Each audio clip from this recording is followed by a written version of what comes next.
Hi, welcome back. Apologies for the somewhat dull lighting today. Normally I'd have just waited until the weather cleared up, but we've just moved into the initial hint of Carnival weekend, so for the next week it's going to be pretty much loud noise and mayhem all around. So I thought, filming it's now or never. Here goes. I think I've done my Dream Learn Be cycle, enough serious stuff for a while, so I thought I'd tell you an amusing tale that something I saw on TV recently reminded me of.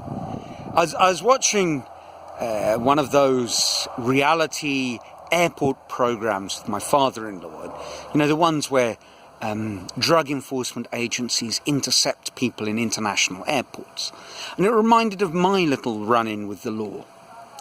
Now that might have got your attention, so here goes.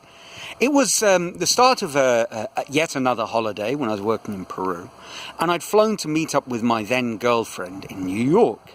She'd gone a few days earlier than me. I'd waited to term end, and I was flying via Miami.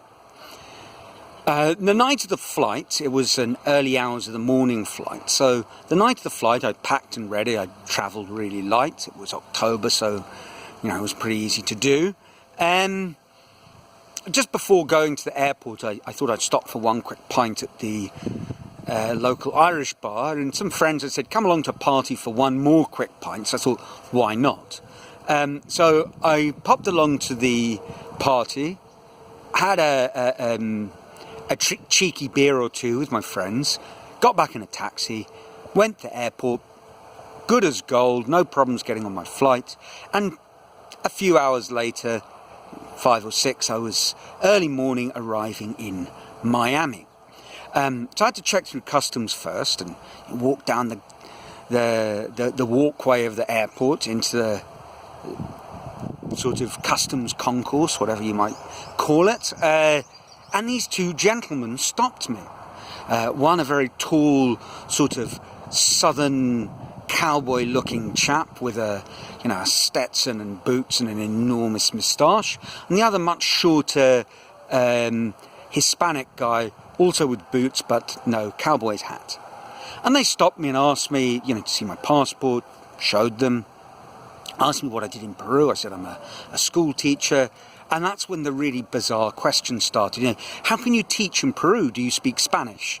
I said, well, I speak a bit of Spanish, but it's a British school. And as if to confirm the point, one of the probably 50 children on the same Lima to Miami flight from my school sort of went past me saying, hi, teacher, enjoy your holidays. And I kind of nodded to the police gentlemen. They hadn't really identified themselves, but they had a gold embossed star on a badge hanging around their neck, so I figured that's what they were. So I said, well, there you see, no problem, that's one of my students, actually. I said, what are you going to do if you run out of money? I said, well, I think I'll be fine. I've got $1,000 I'm going for, a week.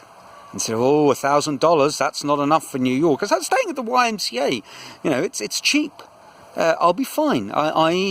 I lead a simple life. They said, but what will you do if you run out? I said, well, I'm not going to run out, guys. I said, but what will you do? They were very insistent on this, pressing me, browbeating me. I said, well, my girlfriend's pretty well off, and she's got a gold credit card, so if we run out, she'll just pay for me. No problem. So they said, well, come with us. Okay, fine. I guess I don't really have any say in the matter.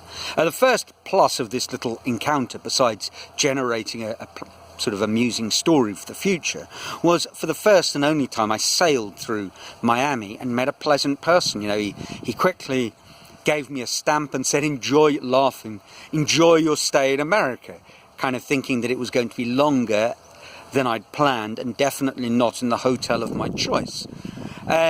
So I followed these two gentlemen. We picked up my bag, went into a side room, and they said, open your bag. Are you carrying any drugs? I said, well, think I'm mad? Of course not. I started looking through my stuff, and I was pretty calm, to be annoyed because this was going to make catching my connection a little trickier than I'd hoped.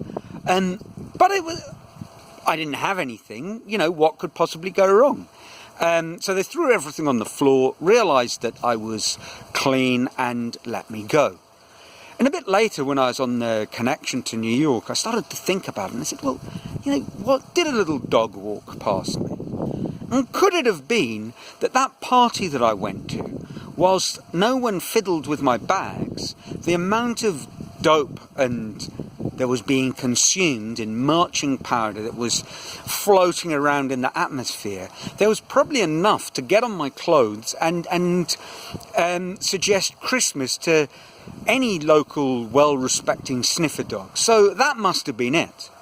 So off I went to New York. That's another story. And it certainly wasn't the last time that I've been questioned, but for the time being, I'll leave it at that. If you can hear a waterfall, it's our water tank is overflowing. So this really is going to be a short, pithy tale, and the moral of the story is, if you're going to go to the airport and you're going to have a pre-airport drink, or a pre-flight drink, have it in the airport lounge. So there we are. That's it for this week. Until next week, ciao.